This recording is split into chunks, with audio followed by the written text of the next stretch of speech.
Hello, నేను doctor Vivek Veerapaneni, SWASA Hospital consultant pulmonologist. ఈ వీడియోలో పిల్లల్లో ఆయాసం గురించి మాట్లాడదాము. అంటే చిన్న పిల్లలు ఉంటారు, లైక్ 1 year olds, 1 year నుంచి 10 years ఉండొచ్చు, 15 years వరకు ఉండొచ్చు. ఏదో ఒక టైంలో జలుబు, దగ్గు, ఆయాసం అనేది కామన్గా వస్తుంటాయి. ఎస్పెషలీ దగ్గు, ఆయాసంతో పాటు పిల్లి కూతలు కొంతమందికి వస్తుంటాయి. ఇది ఉన్న వాళ్ళు కొంచెం ట్రీట్మెంట్ తీసుకోవడం చాలా ముఖ్యం. ఎందుకంటే అది ఆస్మా అయి ఉండొచ్చు. ఈ పర్టికులర్ ఆస్మా అనే జబ్బు మనకి వంశపారపర్యంగా రావచ్చు, లేదా వాళ్ళకు కూడా కొత్తగా స్టార్ట్ అయి ఉండొచ్చు.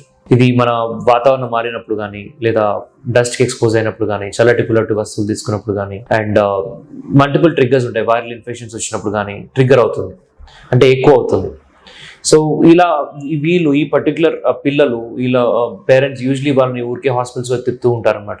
అంటే యాంటీబయాటిక్స్, నెబులైజర్, ఇవి చాలా ఫ్రీక్వెంట్గా వాడిస్తూ ఉంటారు. సో సిరప్స్ అనేవి చాలా 3-4 types ఆఫ్ సిరప్స్ ఉంటాయి, 5-6 types ఆఫ్ సిరప్స్ యూజ్ చేస్తూ ఉంటారు. సో ఇవన్నీ కాదు. ఇలా ప్రాబ్లం ఉంటే కనుక ఒక పల్మనాలజిస్ట్ని కన్సల్ట్ అవ్వండి, ఒక అలర్జీ స్పెషలిస్ట్ని కన్సల్ట్ అవ్వండి. ఎందుకంటే అది ఆస్మా అయి ఉండొచ్చు. దానికి పర్టికులర్ ఒక 6 years దాటితే కనుక స్పైరోమెట్రీ అనే ఒక టెస్ట్ ఉంటుంది, లేదా క్లినికల్గానే డయాగ్నోస్ చేసి దానికి కరెక్ట్ మోతాదులో ఇన్హేలర్ ఇచ్చినట్టయితే కనుక చాలా మంచి రిజల్ట్ ఉంటుంది. ఇన్హేలర్ అనగానే పిల్లల్లో ఇన్హేలర్ అని మీరు అనుకుంటూ ఉండొచ్చు. పిల్లల్లో ఇన్హేలర్స్ చాలా సేఫ్. అంటే అది కరెక్ట్ డోస్ ఇచ్చినట్టయితే కనుక కరెక్ట్ పేషెంట్కి రిజల్ట్స్ అనేవి కూడా బాగుంటాయి. సో ఏది పడితే అది ఇన్హేలర్ కాదు. సో వాళ్ళ తగ్గ ఇన్హేలర్ ఇస్తే కనుక చాలా బాగుంటుంది. రిలీవర్స్, కంట్రోలర్స్ అని ఉంటాయి. ఉట్టి రిలీవర్ వాడుతుంటారు కొంతమంది, ఇన్హేలర్స్ పని చేయట్లేదు అని అనుకుంటారు. మీరు ఫస్ట్ కంట్రోలర్ కూడా వాడాలి. అది వాడిన తర్వాత మీకు డిఫరెన్స్ తెలుస్తుంది. సో కంట్రోలర్ యూజ్ చేయడం చాలా ముఖ్యం. అండ్ పిల్లల్లో కూడా ఈ వీజింగ్ ఉంటే కనుక ఖచ్చితంగా కన్సల్ట్ అయ్యి పల్మనాలజిస్ట్ని ట్రీట్మెంట్ తీసుకోవడం చాలా ఇంపార్టెంట్. ఎందుకంటే ఈ ఎదుగుదలని కూడా కొంచెం మనం డిస్టర్బ్ చేస్తుంది పర్టికులర్ ఆస్మా అనే జబ్బు. అంటే నేను చాలా మంది పిల్లలు చూస్తుంటాను, అంటే ఒక 5-6 years నుంచి ఇబ్బంది పడుతూ ఉంటారు, కానీ అప్పటిదాకా స్పెషలిస్ట్ని కలవరు.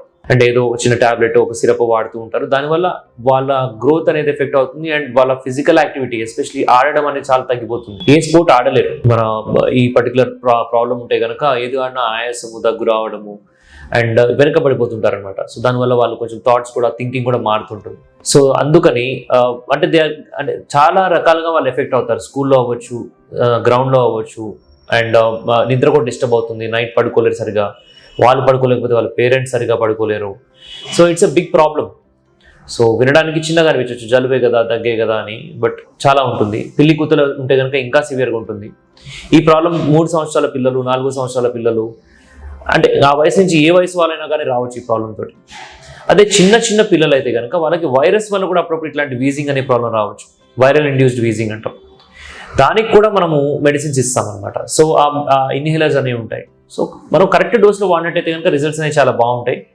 నెబులైజర్ ఈజ్ నథింగ్ బట్ అది కూడా ఒక ఇన్హేలరే, అంటే ఇన్హేల్ చేసే మెడిసిన్. కాకపోతే డోస్ ఎక్కువ ఉంటుంది, మందు ఎక్కువ వేస్తాం. ఎందుకంటే ఎక్కువ వేస్ట్ అవుతుంది, ఆ పొగలాగా వస్తుంటుంది, కొంచెం డిఫరెంట్ ఏరియాస్లో డిపాజిట్ అవుతుంది, కొంచెం ఎన్వైరన్మెంట్లో వేస్ట్ అవుతుంది.